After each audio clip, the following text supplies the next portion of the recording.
Hel Oxal, sejam bem-vindos ao programa Falando Nórdico com Alan Marante, transmitido pela Chrome TV Evolution, aqui no YouTube. Eu sou Alan Marante, jornalista, tradutor, escritor e sacerdote do Forneceder, a fé nórdica ancestral. Eu sou o fundador do projeto cultural Caminho Nórdico, que atua com traduções de textos em nórdico antigo, com a runologia, a ciência e o estudo das inscrições rúnicas, e com a prática do Forneceder, a religião nórdica ancestral.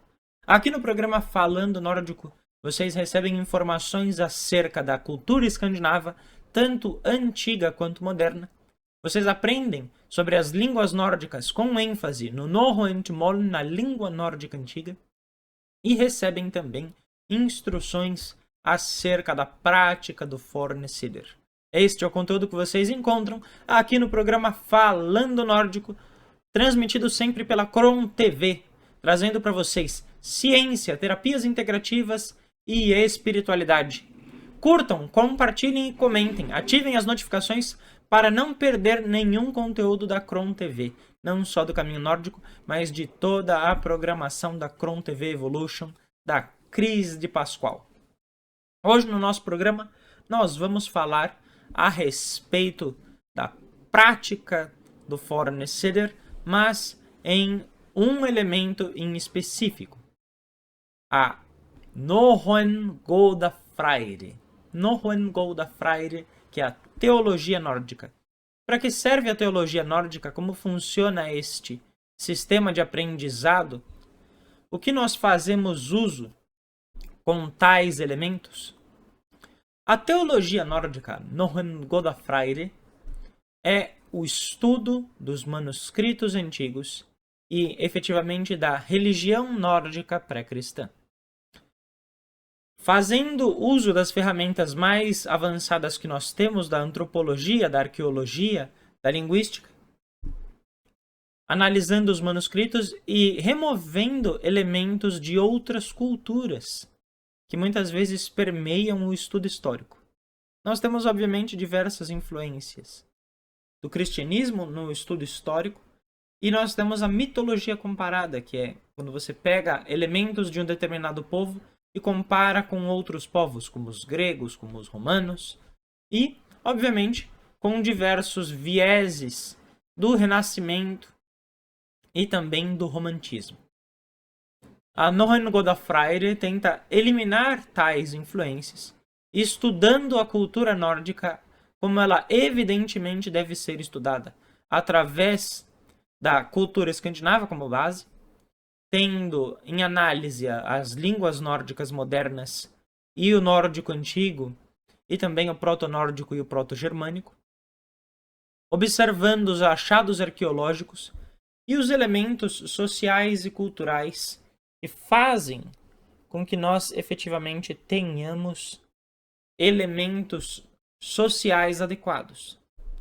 Por exemplo, através da mitologia comparada, muitas pessoas utilizam-se de meios para comparar, por exemplo, Odin com Zeus, como se fossem divindades equivalentes. Então, os atributos que estão relatados em documentos gregos passam a ser usados para tentar traçar paralelos com os nórdicos. E isso é incabível. Dentro da teologia nórdica, nós estudamos efetivamente as descrições efetivas dos Regan, dos poderes governantes, sem precisar traçar paralelos com outras culturas. Até mesmo porque não só isso empobrece o estudo, como isso gera diversos equívocos.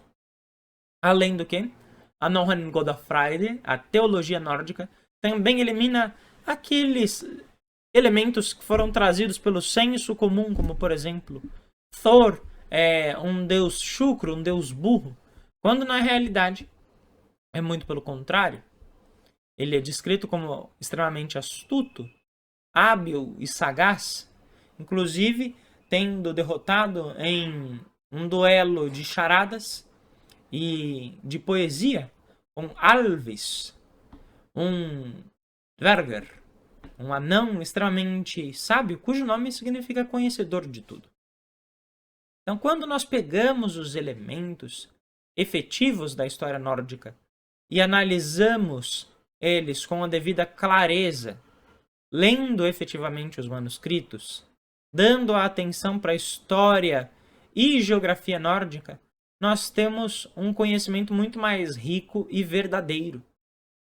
Então, a teologia nórdica serve para que nós possamos estudar efetivamente fragmentos, como alguns que eu vou ler aqui para vocês, por exemplo. Um sobre Frigg.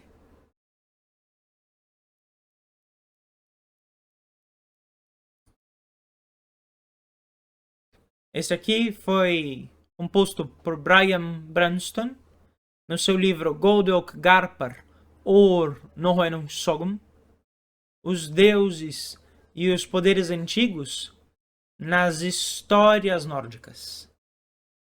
Frigg veit Orlog og hum vendari huskapar, Fjölskidu og Hengmelis. Frigga conhece o destino de todos, e ela é protetora do matrimônio, da família e do lar. Então, este é um fragmento de um livro, embora mais recente. Ele mantém a tradição da descrição dos poderes governantes, tal como é feito nos manuscritos antigos. E aqui ele fala que Frigg conhece o destino de todos os seres, ou seja, ela é extremamente poderosa e sábia, e ela protege os lares e matrimônios, e isso não faz dela uma divindade menos importante. Porque dentro do senso comum, muitas pessoas pensam que divindades do lar são divindades minoritárias, quando na realidade, na cultura escandinava, o lar é o abrigo inviolável, o mais sagrado de todos os recintos. Então, quando uma divindade ela governa o lar, ela protege o lar e a família, ela com certeza é uma divindade de grande valia. Até mesmo porque os nórdicos não são uma sociedade individualista. Tanto os dinamarqueses, quanto os noruegueses, quanto os islandeses, quanto os suecos, são povos extremamente ligados à comunidade, ligados à família, ligados à preservação da sociedade. Desde as suas leis até mesmo as suas práticas sociais e culturais, eles visam efetivamente a manutenção da sociedade como um todo. E por isso, Frigg é também chamada de Drottning Ausokusinja, a rainha soberana dos poderes incitadores e das forças divinas femininas. Então não tem como ela ser rebaixada a meramente uma deusa do lar e do matrimônio, porque isso é o senso comum. Quando nós pegamos, por exemplo, a outra divindade bastante conhecida, que é Tyr, as pessoas tentam reduzi-lo ao deus da guerra. E aqui. Han Kaladir Saiter Mana. Han Eike Kaladir Saiter Mana. Ele não é chamado de conciliador dos homens. Um fragmento da Snorraeda, porque muitas pessoas dizem, ele é o Deus da justiça, ele cessa os conflitos, ele traz os homens para a justiça. Na realidade, a divindade que representa a justiça entre os nórdicos, a lei dos homens, é Forseti. Tyr é efetivamente um arauto dos conflitos. Ele incita as disputas e faz com que efetivamente os homens tenham a coragem necessária para que eles enfrentem os seus inimigos. Então, chamá-lo de Deus da Justiça é, na realidade, errôneo, porque ele é uma divindade que traz o conflito. E, embora ele abençoe os guerreiros, e ele esteja, por exemplo, relacionado com algumas profissões, até mesmo modernas, como bombeiros e policiais, e também, obviamente, os soldados de guerra, ele não traz paz, e sim traz a força do conflito, e faz com que aquele conflito tenha um propósito nobre, e ele gere efetivamente frutos. Então, quando as pessoas pedem para Tyr, para trazer os inimigos à justiça, pode ter absoluta certeza que a justiça de Tyr é por meio das armas. Então, você será envolto em grandes conflitos E se você não for corajoso nem hábil, você não será exitoso.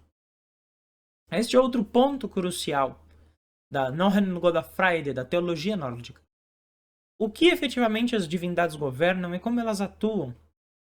O que os povos antigos falavam a respeito delas, o que os achados arqueológicos nos revelam, quais eram os sacrifícios feitos, quais eram as ofertas que as pessoas faziam para tais poderes divinos. Então, através destes elementos, nós vamos desmistificando o senso comum, a mitologia nórdica, porque hoje já não se fala mais em mitologia nórdica, e sim em teologia nórdica. Nós estamos estudando manuscritos de um povo que existe até hoje.